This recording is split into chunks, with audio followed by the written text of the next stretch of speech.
I'm actually a bit of an optimist on a long-term time frame. The general kind of march of progress, if you want to call it that, I really kind of believe that it's inexorable.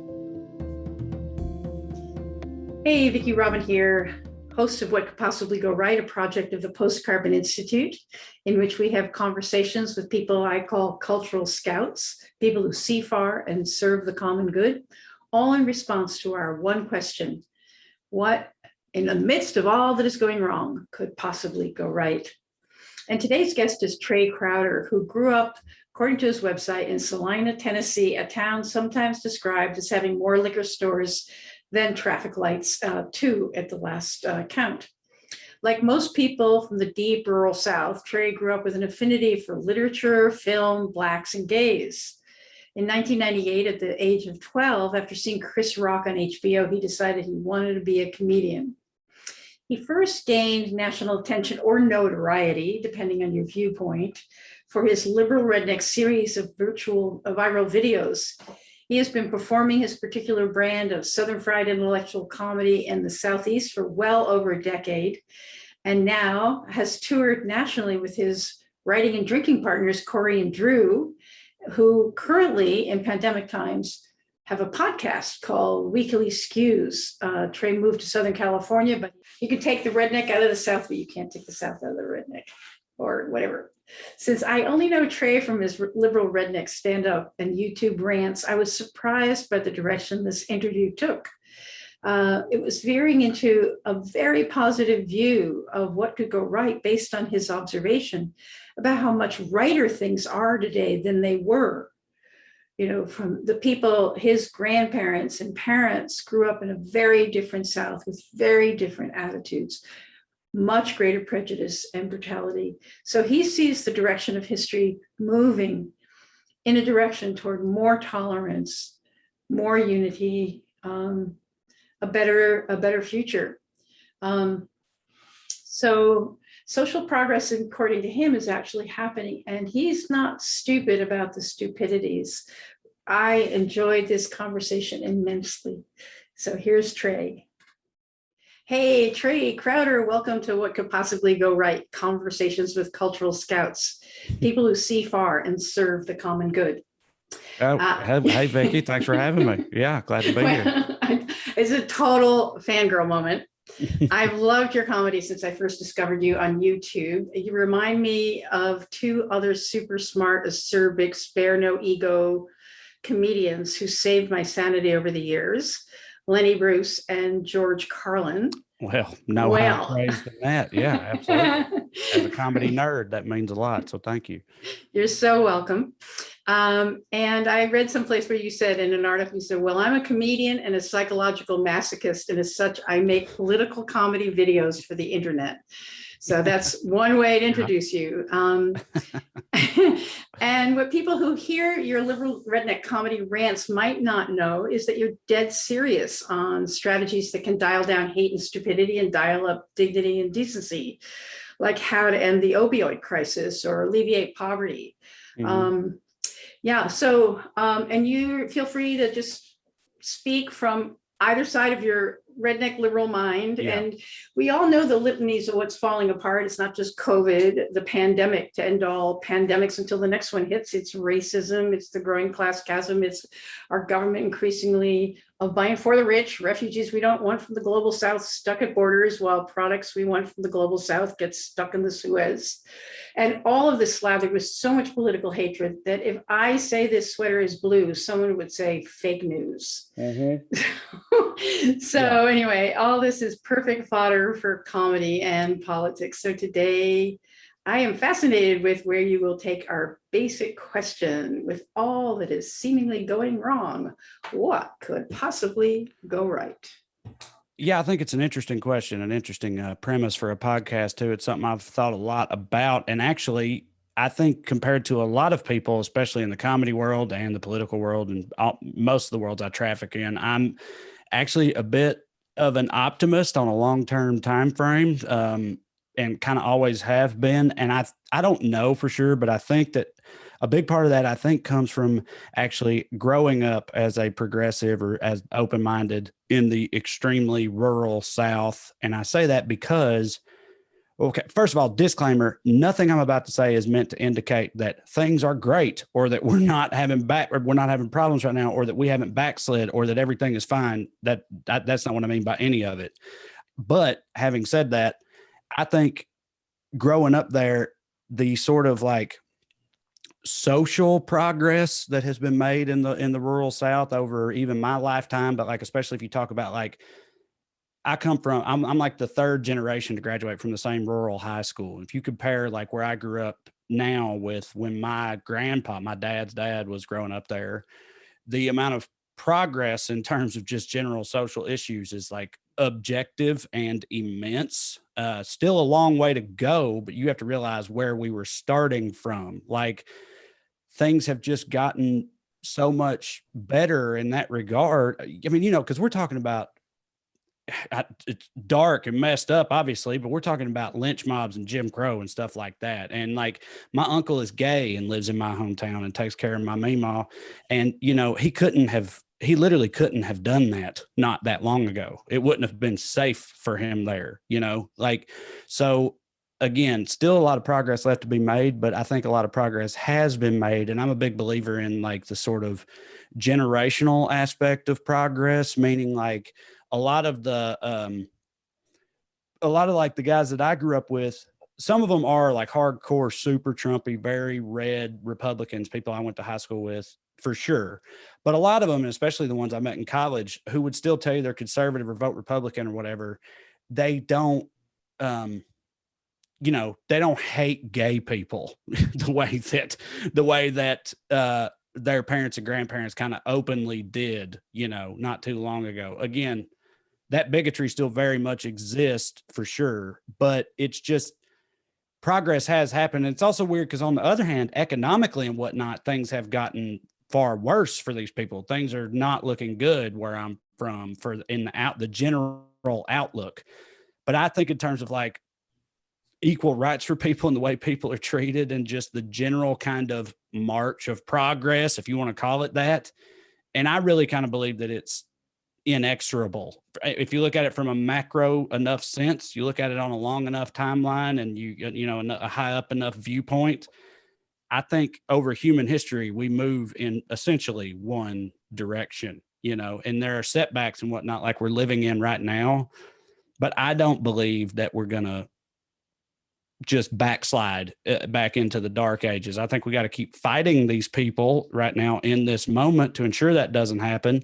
But I'm hopeful that at the end of the day, it won't, and we'll come out the other side of it and be okay. And also on a more micro sense, I'm, with the vaccines and everything and all we've just been through as a society last year, I think there's reason for some optimism, on that front, on that front too, just in terms of daily life and everything, and I'm a father. I have 8 and 9-year-old sons. And I think that, like I said, the generational aspect, I don't think that their generation of kids, I think we generally were better than our parents' generation in that regard. And I think they will be better than we were. And I think that's kind of just how it goes. And you have little pockets of regressivism and everything, and that does happen. But I don't think that it will halt the overall march of progress as we move forward. And I never have believed that. So that is what I latch on to and what I tell myself at night so that I can sleep, and that's the general thing. It's so interesting because comedy at its best has a lot of bad stuff going on because you have a lot of material. And so the last thing I thought you were going to say to me is that you're an optimist. Is that going to ruin your comedy?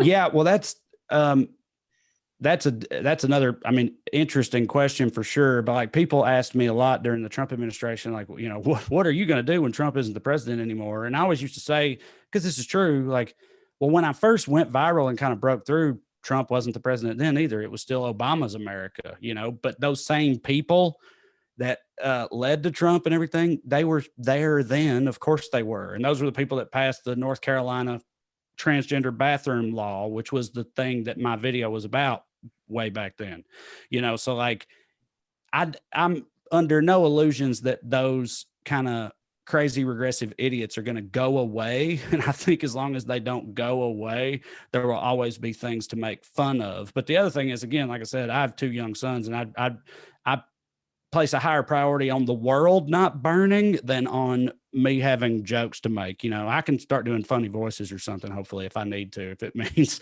that things are just generally better. Like, Trump is not the president anymore, and I haven't missed him at all, you know, in terms of comedy and jokes to make. You know what I'm saying? But it is Yeah. an interesting prospect, because you're definitely right. Struggle and stress and those types of things on a societal sense, they breed funnier stuff, I think.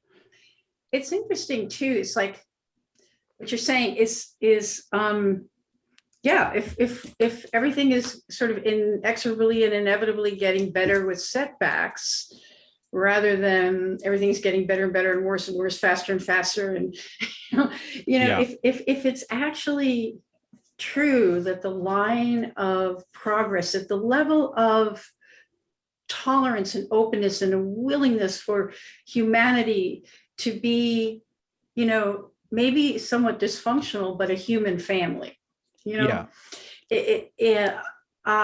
That's about the most hopeful I've heard, in a while, that we really are on a trajectory of progress with setbacks.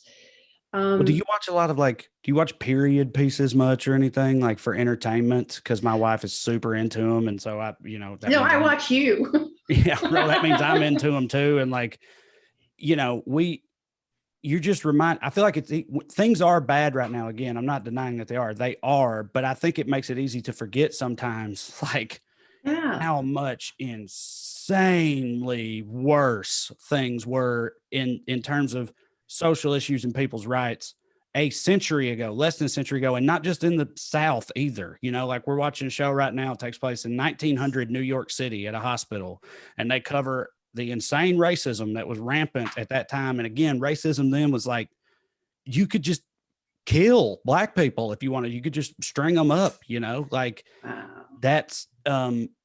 that wasn't that long ago. That wasn't that long ago that stuff happened, and then back before that, slavery and killing each other with rocks and swords and stuff like that. And if you didn't believe in the right God, you could be burned at the stake. Women weren't allowed to know numbers, or they were witches. They get strung up and burned, like, we did all that. Human beings did all that over the course of our history. And I just think if you look at all that on like a timeline into where we are now, I think that it tends to move in generally one direction. And I just am choosing to have faith in the continuation of that. Totally. Is what I'm saying. Keeping the faith. And so what do you see right now that would be evidence that despite setbacks, things are going in the right direction? Going in a positive direction, a direction of greater kindness, love, fairness, justice, etc. Well, I don't know for sure. Like I said, my sons are 8 and 9, but I get the impression that, like, kids today, like high school kids and whatnot, that sort of the ones who are rebelling are the ones who turn into like little neo-Nazis and stuff, because the default position seems to be one of wokeness, amongst the young people. That's like their starting point. And, that was not the default position for when I was in high school. The default position was, calling other people gay for no reason and punching each other when a certain color of car drove down the street or whatever. We were stupid. And I just feel like that is a sign of, I just think they're better than us. And I think that happens, like almost as a rule. So I look at young people right now, and I think that, and you think about the internet. Yes, the internet is terrifying and the implications of it and whatnot. And again, this is just the optimistic perspective. You could take a pessimistic perspective on this exact same subject, but I choose to think that these kids that have sort of like grown up fully immersed in like internet culture, because, I'm in my 30s, but like the internet wasn't a thing when I was a kid. Especially in Celina, Tennessee, cell phones and internet and all that, again, not that long ago, because I didn't grow up with any of it. That it all came around when I was in like college. I was an adult already. These kids today, they're growing up fully immersed in that culture and that world. I think that they'll be better equipped to kind of navigate the landmines of it, because it's sort of just a bigger part of their life and how they look at things. They'll be smarter about it than we are. They won't be as easily subjected to fake news and propaganda and things like that on the internet. Again, you could take the exact same subject and look at it from the other perspective and be like, no, they'll be even worse because they've grown up doing it or whatever. But like I said, I just choose not to believe that. So I think that's so powerful. I think that's so powerful. So give us disabuse us, if you will, of stereotypes of regressive Southern rednecks. I mean, I'll just preface that by saying, everybody sort of like, we all think we're middle class, even though, we're not, right. And we all think we're sort of liberal minded in terms of prejudice. But this whole last year has shown us that no, we are super prejudiced. We really have terrible thoughts about people who are not like us. Mm-hmm. And so we're prejudiced about Southerners. And so just give us like the rant about that. Well, again, I have to give a disclaimer at the beginning of this, because I've done versions of this a lot. And what ends up happening if I don't watch it is it starts to sound like I'm acting like none of this stuff exists or whatever. And that's not what I'm saying. Those people, the stereotypes, like, they're real. That's the way it works with a lot of stereotypes. Like, they exist. It's just that we're not a monolith and we're not all like that. That's the only thing I've ever tried to get across to people. Cause like when I first went viral, I get a lot of comments that were like, you're like seeing a unicorn, and I was like, I promise you, I'm really not. Like, I'm really not. There are plenty more people who are like me.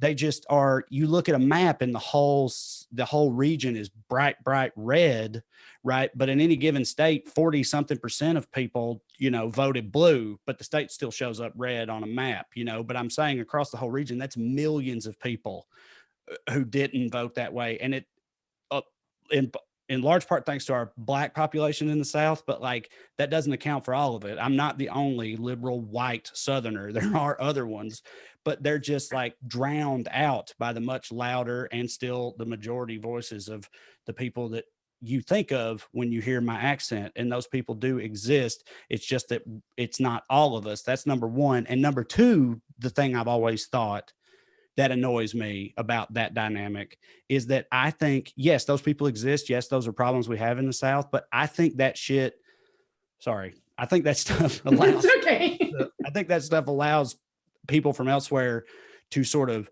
use the South as a scapegoat, and in doing so, act like they don't have those problems where they live, i.e. like there's no racism in California or Minnesota or something like that, because no, the South, that's where the racism is. It's like, no, racism is an American problem. And I feel like a lot of times people want to talk about the South like it's the source of all the country's issues, when in reality, no, those people are in every single state.